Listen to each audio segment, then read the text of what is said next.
পশ্চিম আফ্রিকার দেশ গিনির রাজধানী কোনাক্রিতে রাতভর ভারী বর্ষণের জেরে একটি বিশালাকার আবর্জনার স্তূপ ধসে পড়ার ঘটনায় অন্তত ৩০ জনের মৃত্যু হয়েছে।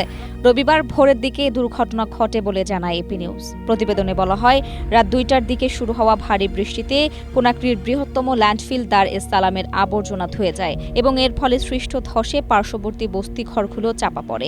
জীবিতদের সন্ধানে উদ্ধার কাজ চালানো হচ্ছে। এ ঘটনায় ৬ জন গুরুতর আহত হয়েছেন এবং বেশ কয়েকটি ঘরবাড়ি ধ্বংস হয়েছে।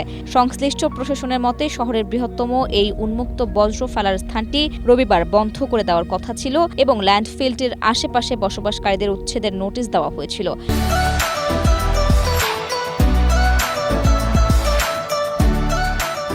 যার ফলে অনেকে এলাকাটি ছেড়ে চলে গেলেও দুর্ঘটনার সময় অনেকেই সেখানে অবস্থান করছিলেন। ঘটনাস্থলে উপস্থিত প্রশাসন অবশিষ্ট পরিবারগুলোকে অন্য কোথাও সরিয়ে নেওয়ার কথা জানিয়েছেন। খনিজ সম্পদে সমৃদ্ধ গিনিতে বিশ্বের বৃহত্তম বক্সাইট মজুতের পাশাপাশি আকরিক, লোহা, সোনা, হীরা ও অন্যান্য খনিজ সম্পদ রয়েছে। তবে বিশ্ব ব্যাংকের তথ্য অনুযায়ী দেশটির জনসংখ্যার ৪৩.৭% জাতীয় দারিদ্র্যসীমার নিচে বসবাস করে বলে প্রতিবেদনে উল্লেখ করা হয়।